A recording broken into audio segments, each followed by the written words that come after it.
Nous sommes avec Bernard Lauzon et Aurore Vignarat de l'association J'espère. Alors, Bernard, vous êtes le président de l'association J'espère. Qu'est-ce que c'est J'espère? On espère en quoi? J'espère, on a beaucoup d'espoir. J'espère, ça veut dire gestion de proximité de l'environnement en région. On est une association qui a été créée en 2005, c'est-à-dire il y a 11 ans, avec 4 salariés, beaucoup, qui travaillent beaucoup, des jeunes salariés, beaucoup d'activités. Notre rôle principal, c'est d'inventer, de tester des actions qu'on appelle éco-responsables, qui vont se préoccuper de la gestion de l'environnement, mais au niveau des individus et des collectivités. Et on teste, on est en avance sur notre temps et on essaye de préfigurer nos modes de vie futurs. Voilà. Donc un beau projet associatif tourné vers l'avenir et qui demande des savoir-faire, qui demande de la technicité. Ouais. Et donc on a avec nous Aurore qui est responsable de projet à J'espère. Alors concrètement au quotidien, ça se passe comment la vie de J'espère? Oui, alors on travaille sur des projets bien définis, sur différentes thématiques. Par exemple, on travaille sur la réduction des déchets, des économies d'eau, l'écomobilité, le gaspillage alimentaire. En ce moment, on travaille beaucoup sur cette thématique avec, par exemple, des boîtes à emporter pour les restaurants, l'accompagnement de maisons de retraite, l'accompagnement des commerces, et puis on agit aussi auprès des particuliers. Voilà, et au-delà de ces actions thématiques, on a des actions plus transversales, on va dire, d'accompagnement au développement durable auprès des collectivités, des particuliers, des centres de loisirs, des écoles, etc. Et on a une spécialisation sur le compostage de proximité. Voilà, d'ailleurs, on vient de monter une formation régionale sur du nouveau métier de maître composteur. Voilà, donc on essaie de proposer des solutions innovantes au territoire local et qui permettent d'avancer sur des pratiques plus responsables. Donc on va afficher les coordonnées de l'association de manière à ce que vous puissiez avoir des renseignements complémentaires. N'hésitez pas à les contacter, que vous soyez association, collectivité ou personne à titre individuel. J'espère pourra vous aider. Merci. Merci.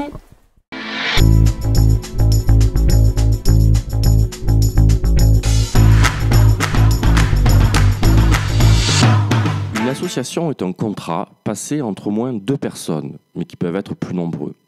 Ces personnes, qu'on appelle les membres fondateurs, se mettent d'accord pour mettre en commun leurs connaissances ou leur activité. Ce sera ainsi l'objet ou le but de l'association. Ce contrat passé entre les associés s'appelle les statuts.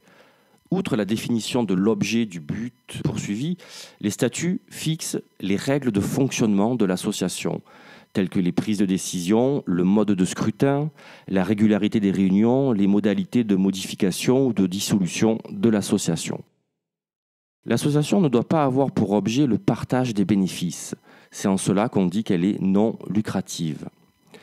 Une fois cet acte constitutif réalisé et après avoir déclaré l'association auprès du service des greffes et après parution au journal officiel, l'association existe en tant que personne morale de droit privé, c'est-à-dire distincte des personnes physiques qui la composent, indépendante des personnes qui l'ont créée. Les membres pourront ainsi se succéder dans l'organisation et le fonctionnement de l'association sans remettre en cause le but de la personne morale ni sa durée, qui est en général illimitée. L'association, en tant que personne morale, est également titulaire de droits et obligations, c'est-à-dire d'une capacité juridique. Elle peut, par exemple, créer ou recevoir des modes de financement, cotisations, subventions, dons, prestations de services. Elle a la possibilité de signer des actes juridiques, ouverture de compte bancaire, souscription de contrats d'assurance, contrats de prestation de services. Elle peut employer des salariés. Et enfin, elle peut agir en justice en tant que personne morale.